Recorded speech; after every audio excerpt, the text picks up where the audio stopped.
আপনারা কখনো লাশ গোসল করাইছেন?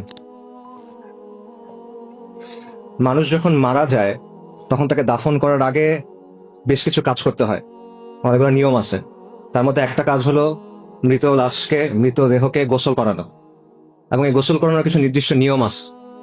যেমন মনে করেন, লাশকে বসাতে হয়, পাশ ফিরাতে হয়, তারপর লাশের পেটে চাপ দিতে হয় আস্তে আস্তে, যাতে করে তার দেহের ভেতরে যে ময়লা আবর্জনা আছে সেটা যেন বের হয়ে যায়।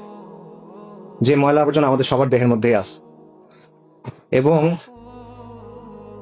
যারা অনেক লাশ গোসল করাইছে তাদের সাথে কথা বললে আপনি অনেক কথা শুনবেন। যেমন ধরেন, অনেক মানুষ মারা যায় পেটের অসুখ নিয়ে, অনেক মানুষ মারা যায় লিভারের সমস্যা থাকে, পাকস্থলীর সমস্যা থাকে, ক্যান্সারের সমস্যা থাকে। এরকম মানুষকে যখন গোসল করানো হয়, যখন পেটে চাপ দেওয়া হয়, তখন শুধু আবর্জনা বের হয় না, পুজ বের হয়, রক্ত বের হয়। অনেক সময় শরীরের ভেতরে যে অঙ্গ ছিল লিভার, এটা গলে বের হয়ে আসে।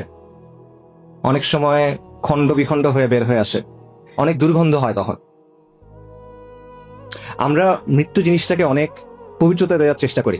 বিশেষ করে মৃত মানুষকে, আসলে মৃত্যু না, মৃত মানুষকে আমরা সম্মানিত করার চেষ্টা করি, তার উপর একটা পবিত্রতা দেওয়ার চেষ্টা করি। বিশেষ করে সেই মানুষটা যদি বিখ্যাত কোনো মানুষ হয়, নামি দামি কোনো মানুষ হয়, ক্ষমতাবান কোনো মানুষ হয়, কোনো নেতা হয়, তখন আমরা এটাকে অনেক সম্মানজনক কিছু একটা হিসেবে দেখানোর চেষ্টা করি। কিন্তু আপনি যদি ওই মানুষটাকে যখন গোসল করানো হচ্ছিল তখন দেখতেন, তখন আপনার কাছে মনে হবে না যে এই বিষয়টা সম্মানজনক, আপনার তখন করুণা হবে তার জন্য। মানুষ দুনিয়াতে নিজেকে অনেকভাবে উপস্থাপন করে। আমরা নিজেদেরকে অনেক বড় কিছু হিসেবে দেখাই, আমরা নিজেদেরকে অনেক সম্মানিত কিছু হিসেবে দেখাই, আমরা নিজেদেরকে অনেক পবিত্র কিছু হিসেবে দেখাই। আমরা আমাদের চারপাশে একটা খোলস তৈরি করি, কিন্তু মৃত্যু এই সবগুলা খোলস সরায় দেয়। আমাদের যত পোশাক আছে, যত আবরণ আছে, যত অলংকার আছে, যত সাজসজ্জা আছে, সবকিছু মৃত্যু সরায় ফেলে এবং আপনাকে দুনিয়ার সামনে একদম উন্মুক্ত করে দেয়। কিন্তু এই বিষয়টা আমরা মাথায় রাখি না। আমরা দুনিয়ার জন্য ক্রমাগত ছুটতে থাকি, দুনিয়ার জন্য ক্রমাগত ফিকির করি, দুনিয়ার জন্য ক্রমাগত কাজ করি। আমাদের সব চিন্তা দুনিয়া নিয়ে, যে দুনিয়াতে আমার জীবনটা কিভাবে আরো কমফোর্টেবল হবে, আরামদায়ক হবে, দুনিয়াতে আমার জীবনটা কিভাবে আরো সম্মানজনক হবে, দুনিয়াতে আমার জীবনটা কিভাবে আরো সচ্ছল হবে, দুনিয়াতে আমার জীবনযাপনের স্টাইলটা, মানে লাইফস্টাইলটা কিভাবে আরো উন্নত হবে, কিভাবে আমি অমুক জিনিসটা কিনবো, কিভাবে আমি অমুক জিনিসটা ব্যবহার করব, কিভাবে অমুক জায়গায় যাব।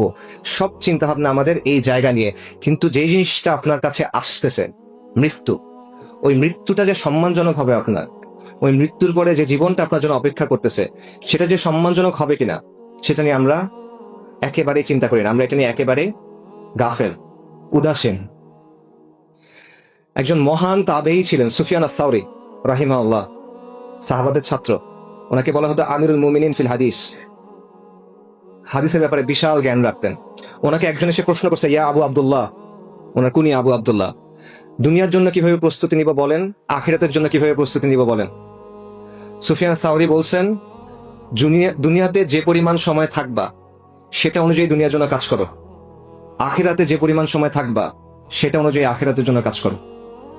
দুনিয়াতে কতদিন থাকবেন বলেন? 80 বছর সর্বোচ্চ, 100 বছর, 120 বছর সর্বোচ্চ, নাকি? আখিরাতে কতদিন থাকবেন? 1000 বছর, 10,000 বছর, 1,00,000 বছর, চিরন্তন, চিরস্থায়ী, খালিদিনা ফিহা আবাদা। দুনিয়ার জীবন হলো ক্ষণস্থায়ী, আখিরাতের জীবন হলো চিরস্থায়ী। কিন্তু আমরা আখিরাতের জীবনটা নিয়ে চিন্তা করি না।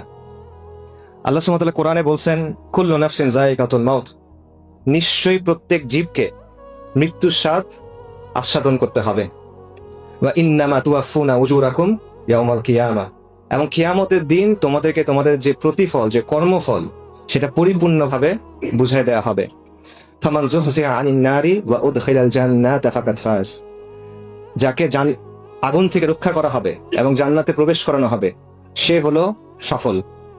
ওয়ামাল হায়াতুদ দুনিয়া ইল্লা মাতাউল গুরুর, এই দুনিয়ার জীবন হলো ছলনাময় ভোগ, ছলনা, প্রতারণাময় একটা ভোগ, এটা ছাড়া আর কিছুই না। সূরা আলে ইমরানের আয়াত। এই একটা আয়াতে আল্লাহ আযজা ওয়া জাল্লা আমাদের এই দুনিয়ার সব বাস্তবতা, সব মৌলিক প্রশ্নের উত্তর দিয়ে দিয়েছেন।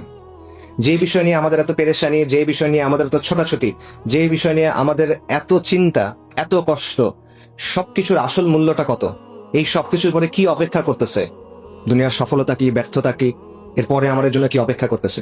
এবং এর পরের আয়াতে আল্লাহ সুবহানাহু ওয়া তাআলা বলতেছেন, লাতুবলাউন্না ফি আমওয়ালিকুম ওয়া আনফুসিকুম, নিশ্চয়ই তোমাদেরকে তোমাদের জান এবং মালের ব্যাপারে পরীক্ষা করা হবে।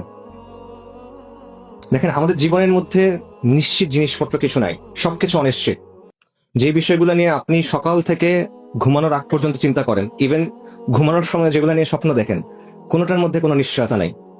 আমাদের উপার্জন, আমাদের পড়াশোনার রেজাল্ট, পরিবারে কি হবে, বাচ্চার কি হবে, সন্তানের কি হবে, স্ত্রীর কি হবে, পিতামাতার কি হবে, দুনিয়াবি যত চিন্তা আছে, যা কিছু নিয়ে আমরা চিন্তা করতেছি, কোনোটার মধ্যে কোনো নিশ্চয়তা নাই, নিশ্চিতভাবে জানার সুযোগ নাই। একটা মাত্র জিনিস নিশ্চিত, সেটা হলো মৃত্যু। কিন্তু এই মৃত্যু নিয়ে আমরা চিন্তা করি না। এই জিনিসটাতে কিভাবে ব্যাখ্যা করবেন?